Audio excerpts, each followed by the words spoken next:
जो 2020 की बार है वो चल भी रही है। आज कल के एक वक्त भी आएगा कि जब कोई वज़ीर-ए-आज़म बनने को तैयार नहीं होगा, तो उसी किस्म की चीजें हैं कि पीपल्स पार्टी कह रही है आप और PMLN कह रही है आप, लेकिन हमारे सामने एक एग्जाम्पल है। वो एग्जाम्पल 16 माह की अप्रैल 2022 में ये इक़्तिदार में आए थे, अगस्त 2023 तक के अरसा तक ये रहे। जो 16 माह का अरसा था, it was not a good economic. और जो बड़े दो इश्यूज हैं जो इकोनॉमी को, एक तो इशू सेट ऑफ इश्यूज ये हैं जो कि इकोनॉमी को शॉर्ट टर्म में कम मुद्दत में जो है वो दरपेश हैं। इलेक्शन कमीशन की खुसूसी कमेटी साबिक कमिश्नर रावलपिंडी लियाकत अली चट्ठा के इल्जामात की तहकीकात कल शुरू करेगी।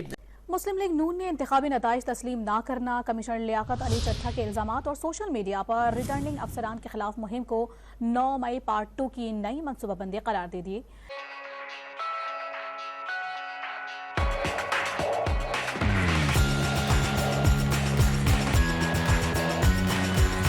15 और 20 साल में उसका इम्पैक्ट पॉजिटिव आ सके। इन दोनों में सेट ऑफ इश्यूज में एक को भी जो है उस तरह से एड्रेस नहीं किया गया किसी भी मैनिफेस्टो में। मुझे लगता है कुछ तो मैनिफेस्टो इस तरह से थे जिसमें आपको ये लग रहा था कि आपने बस ओवरनाइट बैठ के उसको बस अपनी अपनी मिनिस्ट्री जो कर चुके हैं, रिस्पेक्टिव पॉलिटिकल पार्टीज के जो रिप्रेजेंटेटिव अपने अपने मिनिस्ट्री चला चुके हैं, उनसे उनका एक व्यू लिया गया, उन्हें एक साथ जोड़ा गया और फिर उसको रिलीज कर दिया गया। मेरे ख्याल में उसको तो शायद फॉर्मेटिंग भी नहीं की गई। अनफॉर्चुनेटली इतना ज्यादा केयरलेसली किया गया। मेरे ख्याल में लोगों को अंदाजा था पॉलिटिकल पार्टीज को कि क्या हो रहा है, क्या होने जा रहा है, या पहले से एक माइंडसेट बन चुका था। आपको पता होगा एक पार्टी को जो है बहुत ज्यादा सपोर्ट मिल रही थी पॉलिटिकली भी और वैसे भी आपको मार्केट में भी। लेकिन कहने का मतलब यह है कि किसी मैनिफेस्टो में 4 चीजें जो शॉर्ट टर्म में मैं देखता हूं वो नहीं थी, और एक बड़ी चीज जो लॉन्ग टर्म में मैं देखता हूं वो भी नहीं थी। 4 चीजें कौन सी हैं अब्दुल बासित साहब? नंबर 1, इस वक्त सबसे बड़ा जो मसला दरपेश है वो है कर्जों का। इस वक्त आपको $75 अरब अगले 3 साल में पाकिस्तान को सिर्फ बैरूनी कर्जे अदा करने हैं। $75 बिलियन अगले 3 सालों में, यानी कि तकरीबन एवरेज कोई $25-26 बिलियन हर साल आपको देने। और सिर्फ मैं बाहर की बात कर रहा हूँ, बैरूनी कर्जों। तो एक को कर्जों को मैनेज करने का कोई प्लान दिया नहीं उस तरह से।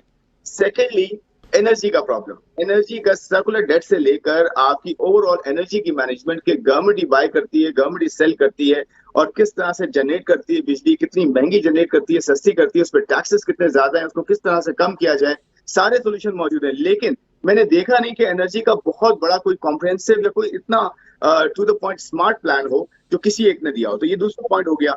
तीसरा बड़ा मसला है टैक्सेस का, और टैक्स का मसला इतना बड़ा इशू है कि इसी वजह से आपकी investment, cost of doing business और ओवरऑल एम्प्लॉयमेंट जो है आपकी स्क्वीज होती जा रही है, क्योंकि इन्वेस्टमेंट ड्राइव करती है इकोनॉमी को। और जब इन्वेस्टमेंट उस वक्त आती है जब आपके पास टैक्सेस कम होते हैं, कॉस्ट ऑफ डूइंग बिजनेस कम होता है, तो एग्जिस्टिंग बिजनेस और नए बिजनेस इन्वेस्ट करते हैं।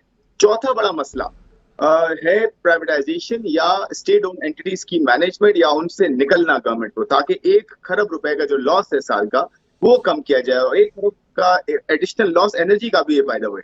और टैक्सेस को मैंने जैसे कहा पहले, टैक्सेस का जो इशू था उसको भी स्प्रेड आउट नहीं किया गया। तो ये 4 बड़े मसले हो गए, एनर्जी, कर्जा, टैक्स और प्राइवेटाइजेशन। बड़े इशूज है। इससे बड़े इशू पे आता हूँ जो कि जिसको बिल्कुल भी टच नहीं किया गया किसी भी मैनिफेस्टो में। मुझे हैरानी होती है कि आपके 23 मिलियन बच्चा आउट ऑफ स्कूल है और हम इतने आराम से बैठे हुए हैं और हम किसी और जानिब जा रहे हैं, कुछ और डिबेट कर रहे हैं। हमारा जो न्यूक्लियर एसेट असल में है वो 23 मिलियन बच्चा है जो आउट ऑफ स्कूल है।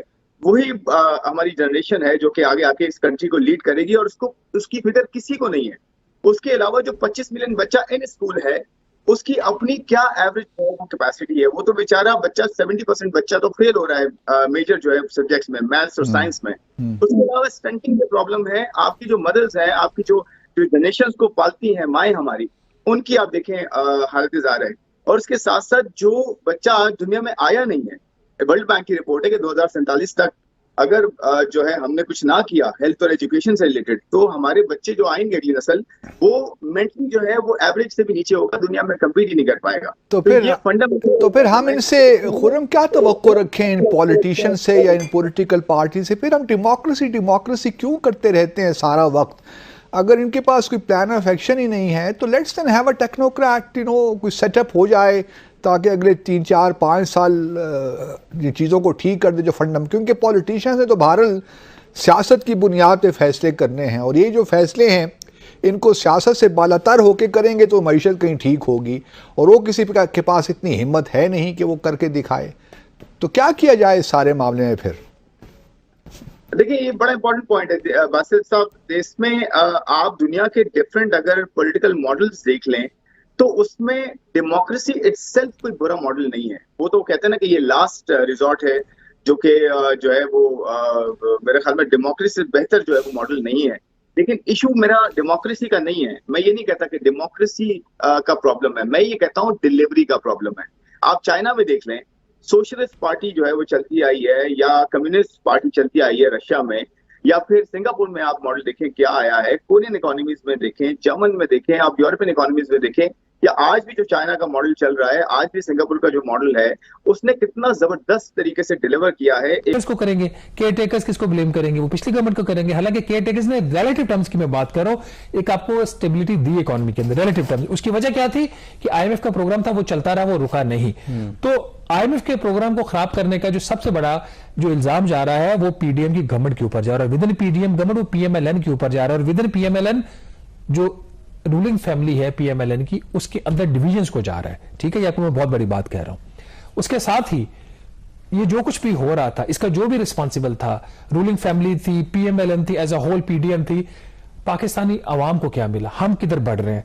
आप कामरान इस बात से अंदाजा लगा लिए, जो फीकस कर्जा था पाकिस्तान के हर शहरी के ऊपर, एक एवरेज नंबर लिया जाता है कि पाकिस्तान को जो टोटल कर्जा है वो अगर पूरी आबादी के ऊपर आप उसको तकसीम कर दें तो हर शख्स के ऊपर कितना कर्जे का बोझ है। एक बड़ा एक कॉमन एक इंडिकेटर है इस चीज का। वजारत खजाना ने रिपोर्ट बनाई है फिस्कल पॉलिसी स्टेटमेंट 2024, ये उस पूरे माली साल को कवर करती है जो पीडीएम का। और ये जो रिपोर्ट बनती है कोई आम रिपोर्ट नहीं है, ये कानून की रिक्वायरमेंट है और ये पार्लियामेंट में सबमिट होती है। और ये जो रिपोर्ट अगली पार्लियामेंट आएगी उसमें ये सबमिट होगी नेशनल असेंबली के सामने। उस रिपोर्ट के मुताबिक जो पिछला माली साल था, जो इंटायरली पीडीएम की गवर्नमेंट थी, और उसमें अब 3 महीने का उनको मार्जिन भी दे देते हैं, जो जब ये अप्रैल से लेकर जून तक का पीरियड था उसका वो पीरियड शामिल नहीं है। जो कर्जा है कामरान, जो फीकस कर्जा नाज़रीन अवाम का, वो 2,71,624 रुपए हर शख्स के ऊपर अब डेट ये बढ़ गया है। ये कितना था पीडीएम की गवर्नमेंट आने से पहले? 2,17,000, तकरीबन 54,500 रुपया फीकस इजाफा हुआ है जो कर्ज है पाकिस्तान का पीडीएम की गवर्नमेंट के दौरान।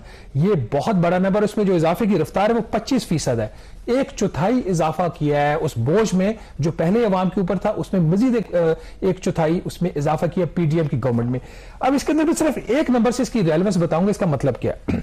इस सारे अरसा में जो कर्जे में इजाफा वो तकरीबन अगर आप उसको डिवाइड करें हर दिन के ऊपर, तो पीडीएम की गवर्नमेंट ने रफली कोई 48 अरब रुपए रोजाना के हिसाब से कर्ज लिया। अब ये जो मैं नंबर्स दे रहा हूं इसमें PDM plus care taker government भी शामिल है। ये नंबर अब दिसंबर 2023 तक है, जिसमें कोई 5 माह केयर टेकर गवर्नमेंट के भी हैं। तो उस अरसा में दिसंबर 2023 तक जो पाकिस्तान का टोटल कर्जा था 81,200 अरब रुपया हो गया। और उसको अगर आप पिछले 1 साल से कंपेयर करें, जिसमें कुछ 7 माह पीडीएम के थे और 5 माह इनके भी शामिल है, वो पूरा अगर साल आप देखते हैं उससे पिछले साल से मुकाबला करें तो 27% उसमें इजाफा हुआ। रोजाना की बुनियाद पर 48 अरब रुपए पाकिस्तान के कर्ज में इजाफा हुआ। अब इसके साथ ही कर्जा अपने वापस कहां से करना? महसूलात से।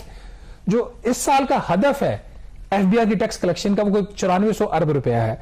अगर एफबीआई पूरा हदफ भी अपना हासिल कर ले तो रोज की बुनियाद पर, और उसमें आप जो नॉन टैक्स रेवेन्यू वो भी शामिल कर ले, तो रोज की बुनियाद पर जो पाकिस्तान जो टैक्स इकट्ठा करता है वो 33 अरब रुपया है, और रोज की बुनियाद पर जो कर्ज में इजाफा हो रहा है वो 48 अरब रुपया। ये मुल्क कैसे चलेगा? पीडीएम 2.0 क्या करेगी? अभी तक किसी को कुछ समझ नहीं आ रहा। खासतौर पर अभी तक पीडीएम 2.0 को ये नहीं पता कि फाइनेंस मिनिस्टर कौन होगा। कामरान